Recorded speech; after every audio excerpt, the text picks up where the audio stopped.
Good morning guys, and welcome to another video here from the city of Varanasi, which you can see right behind me.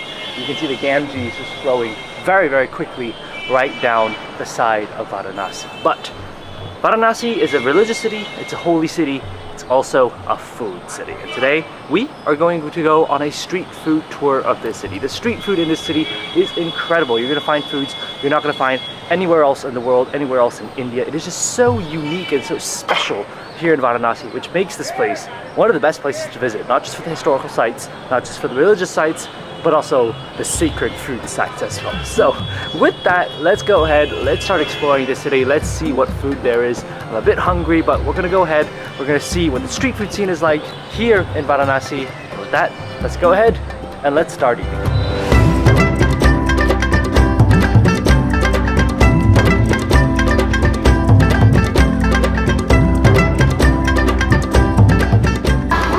Start off any day here in India, you need some good breakfast. And breakfast traditionally involves some chai and a little snack.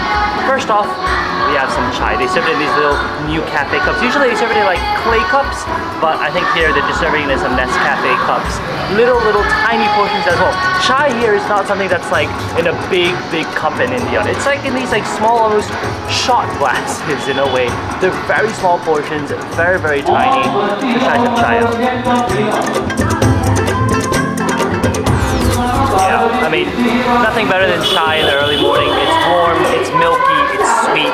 It's exactly what you need. Now, the snack we've got, samosas. Here, they're literally freshly frying these samosas to the point where they are literally just out of the oil. They are super hot, piping hot in a lot of ways, and the skin is just golden and crispy. Here, samosas usually involve a mixture of potato and peas and some spices inside, and that is how samosas usually are done here in India. So, what we're gonna do is first, it's so hot. I'm just gonna get a little piece here, just the skin. Let's go ahead, just try out the samosa, just a little skin piece, or top part here.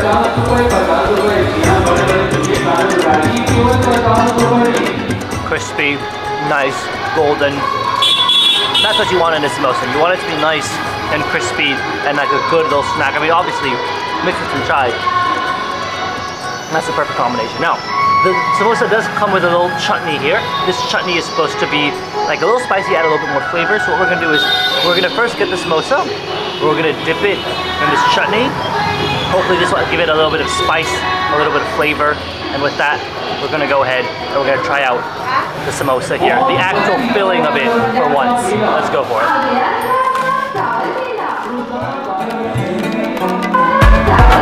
Oh yeah, that's like a green chili spicy taste to it in a lot of ways, and people might hate me for this, but it also tastes like a green chili salsa. It's really spicy, and it hits you right at the tip of your tongue as well. The filling, you can see, it's a bit of a browner color. That involves the sort of spices that they put into the potatoes and the pea mixture. It's a very nice mixture actually. It has its own flavor, but to be fair, the chutney, the sauce, the sort of green chili sauce really is overpowering in a lot of ways. But a nice breakfast item here in Varanasi. This is how breakfast is done. This is how locals do breakfast here in India, and it's a great way to start off our food day here in the city of Varanasi.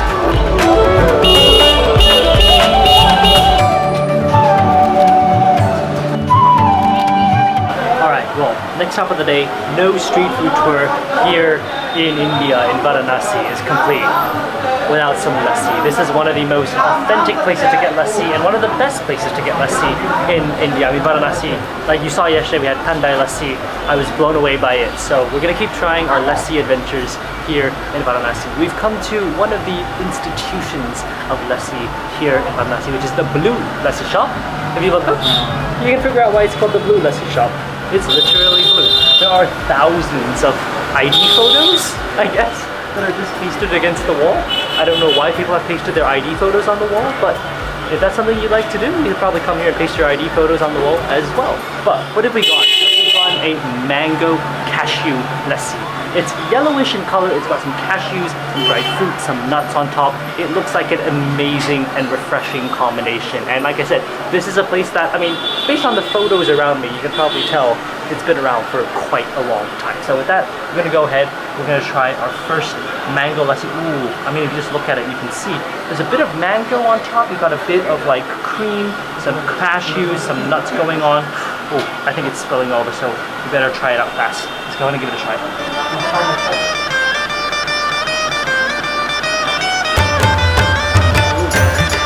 Wow, that is good, but it is more than anything like spiced, creamy mango-y. It's very thick, as a lassi should be, but it's not like ice cold. It's just refreshingly cold. Yesterday, the Thai lassi I had, that was like literally ice cold, probably just out of the freezer. This one is just cold, normal cold, not ice cold in a way. However, it is refreshing because the fruitiness of the mango, the sweetness of the cream and the flavors adds a really, really nice dimension towards the actual mango lassi. What I'm going to do is I'm going to get some of the cashews, some of the dried fruits. We got to go in for those things that are in the actual lassi itself. So without further ado, let's go and give it a try.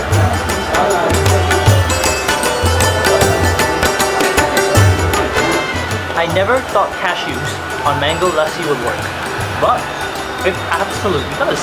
Cashews have a nice crunch to them, a nice fresh crunch to them. These are not salted cashews, these are just the plain cashews by themselves. So they add a nice contrast to the thick, luscious mango lassi flavor that you have inside the actual bowl. I love that they serve it in this like little clay cup. I think that adds a little bit of character to the mango lassi. And I also love that the nuts are just sort of sprinkled on top as a final topping to the mango lassi. But I have to say, that is one of the better lassis I've had here in India. It's a really good lassi. It's very different from Thai lassi. Here in Varanasi, you can get a whole combination. Even the menu here, they do coconut lassis, they do strawberry lassis, they do blueberry lassis. The variety of lassis you can get here is endless, which is what makes Varanasi the city for lassi. But that is an exceptional combination, one of the must-try places when you're here in Varanasi.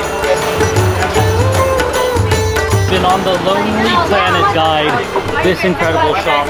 Like I said, an institution when you're here in Varanasi when it comes to lassi. It was a pretty good lassi, but for the fact that this is a legendary stall here, this is one place that you should try when you're here in Varanasi.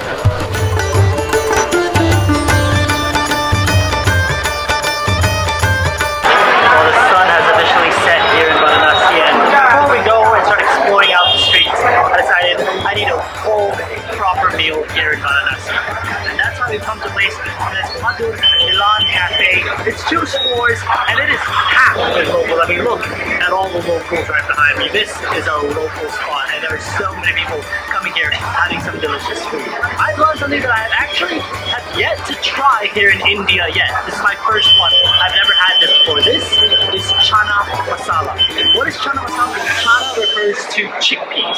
So it's cooked down chickpeas and spices. You can see there's some onions, and the thing is, it comes with some rice, some fresh onions, and some achar, which is some pickles. But I haven't had Chana Masala here in India yet. This is my first Chana Masala. Might as well try it here in Varanasi for the first time. But with that, let's go ahead. Let's try the Chana Masala. First off, you can see each chickpea individually is on its own. It's not mushed down all the way, but it's got some onions inside. It's got some spices inside. That is what makes it a Chana Masala. So with that, let's go ahead. Let's try just the Chana Masala by itself first. Let's go for it.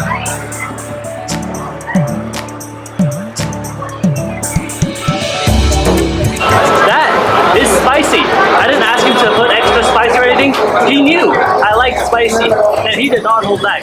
Wow, the spices on there really come from all the masala that he's put in there. It really hits you at the back of the throat. I think he's also got some chilies in there, some pepper in there. It is a very spicy Chana Masala. That's how you know a good place. You don't have to tell them to add extra spice. They won't ask you whether it's medium or hot spicy. They make it the way it is, spicy for the locals here. I like that. I like that it's automatically spicy. I don't have to ask for more spice than chili. But what I'm going to do now is I'm going to put it on top of the rice. So there's a huge plate of rice that they've given us. What I've done is I'm going to go ahead, put some of the Chana Masala right on top, and we're going to go ahead and try it out with the rice.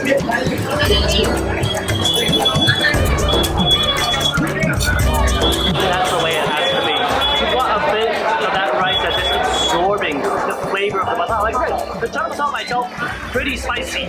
Once you put it with some rice, however, it almost softens down immediately. It feels better. It almost cools down the chana masala because it absorbs all that spice up. What I'm gonna do now is I'm gonna get a bit of the chana masala, put on some rice. I'm gonna get some achar, which is this sort of spicy sort of pickle here, and we're gonna get a bit of fresh onion. We're gonna try all of this out. Wow, look at this big one here. Let's go in and try it out.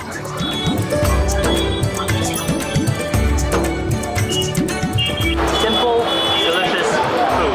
That is what chana masala is all about. Home cooked simple food. The onions add a nice bit of freshness right into it. The pickles, the achar, adds like a bit of like a sourness element to it, which balances out the really, really spicy chana masala. To be fair, the chana masala on its own is delicious, but what makes the chana masala better is when you have the rice and you have the onions. That's what you need to sort of balance it out, balance out the flavors, the spice of the chana masala.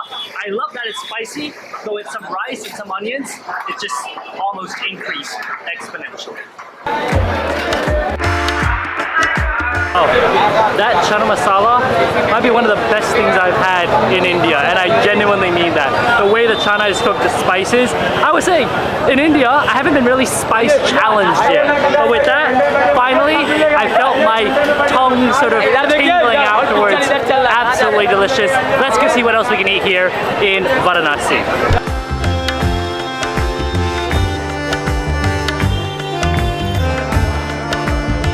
Alright, welcome to the final stop here in Varanasi in today's food. We've come to a place known as Dina Chaat Bandar. If you watched my previous Varanasi food video, you'll know that we went to a place called Kachi Chaat Bandar. These two shops are competitors. They're about 10 minutes away from each other, and trust me, this place has just as many people as the Kachi Chaat Bandar place. So this Dina Chaat Bandar is legendary as well. It's won multiple awards. You can see the awards that they have. They've won Best Chaat, Best Golgappa. So they've got a lot of different awards, which is why we are here. What have we got? We've got a few things, but first, Golgappa. Golgappa is another name for pani puri here in India. And it's basically the puffs with a little bit of potato paste inside, dipping in some water, some minted spiced water, and then that is your Golgappa. So with that, without further ado, this place is legendary for the Golgappa. They've literally won awards for their Golgappa. So I have a good feeling about this. What I'm going to do is I'm literally going to take the Golgappa. I'm just going to go ahead, dip it in the water, and just like that, I'm going to go and give it a try.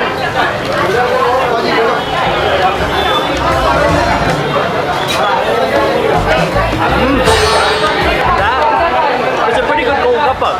Two things about it that set it apart. First off, the puff actually. The puff is not factory made. You can tell each puff here is individually, differentially made here inside the store. They're not outsourcing their sort of puffs to another manufacturer to bring in. These, you can tell, are made right here. Each one in an irregular shape. You know that these Golgappas are made right here. Second, the potato paste on the inside. Potato paste has almost like a smoky spice flavor. It's very smoky potato. I don't know how they make the potatoes so smoky, but I've never had a Golgappa where I've described the potato as smoky. I think that's a very unique flavor profile that you can only find here at the Golgappa at this place at Dina Chaat Bandar. I have to say, great Golgappa. I see why they've won awards, and it's different from other Golgappas I've had. And a very, very small, minute difference. So you can tell there is a bit of a difference there. But we've got other things coming up, so let's go ahead and finish up the Golgappa, and let's see what else they're going to bring out. Alright, in addition to the Golgappa that we had just now, we've got something else called Palak Patta Chaat. What does Palak Patta mean? Palak means spinach, Patta means leaf. So it is a spinach leaf chaat. I've never, ever in my life seen a spinach leaf chaat. It seems so interesting that they can make a chaat basically out of everything, including a spinach leaf, a leaf of spinach, and literally you can see it is an actual leaf of spinach that they've turned into chaat. They've fried it, they've added some sauces, they've added some chutneys, they've added some crispy bits. They've actually turned spinach into a chaat. So if you don't like to eat spinach and you don't like to eat your vegetables, I guess this might be a way to do it. But with that said, let's go ahead, let's try their spinach chaat. I find it so amusing that they have actual spinach leaf chaat here in India. So without further ado, we got a big piece here. Let's go ahead, try our first spinach leaf chaat.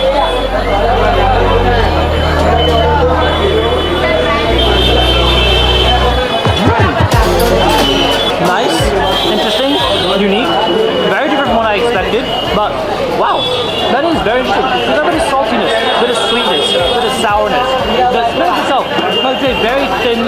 literally a leaf of spinach.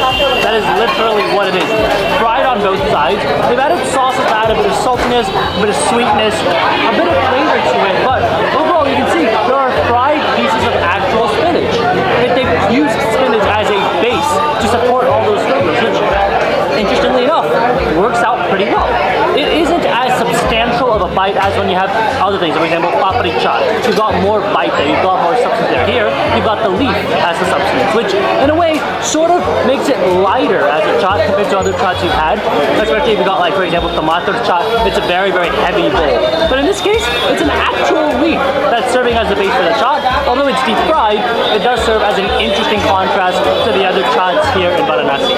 We're gonna eat this, but I promise you there is a dessert that we're gonna get here. So let's finish this up and I'll show you guys what we're having for dessert. Alright, final thing we've ordered here, just to cool off after a very interesting, spiced up day, kulfi faluda. This is one of my favorite desserts here in India, and I had it for the first time when I went to Agra. What is it? It's kulfi, which is like an Indian type of ice cream, with a bunch of noodles mixed in with it.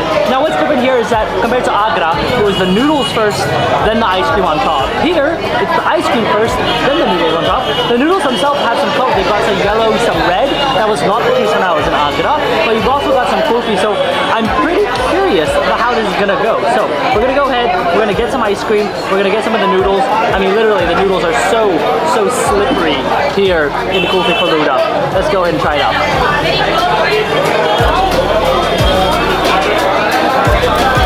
Oh, that is so cooling and refreshing.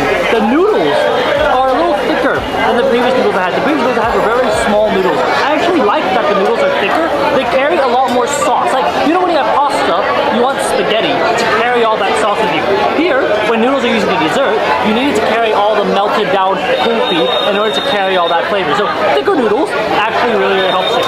The ice cream itself, the kulfi is like a pistachio saffron kulfi. It adds a really nice flavor. The saffron's not overpowering. You taste a bit of the crunch of the pistachios inside the kulfi. Overall, a great combination. And considering the texture, so you've got really, really soft, gentle, slippery noodles with some crispy pistachio bits and a frozen over kulfi.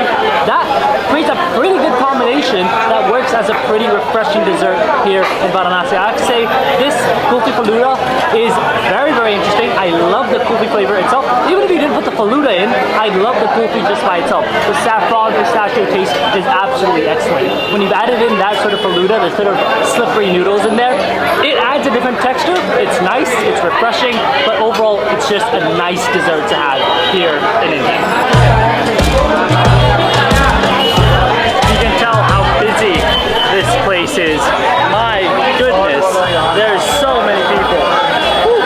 Well, with that is going to be the end of our street food tour here in Varanasi for today. What an amazing street food day. Samosa, lassi, chana masala, delicious chaats like the one we had here. Absolutely incredible food scene here in Varanasi. And if you've got nothing better to do in Varanasi, just eat. This place has so much incredible food. It is one of the best places for food in India. But with that said, what an incredible food day it's been. We've tried so many delicious foods. But I hope you guys have enjoyed this street food tour here in Varanasi. If you did, definitely give it a thumbs up and subscribe for a lot more food and travel videos. We've got a lot more videos here from India, so make sure to stay tuned, and I'll see you all on the next one. Bye guys.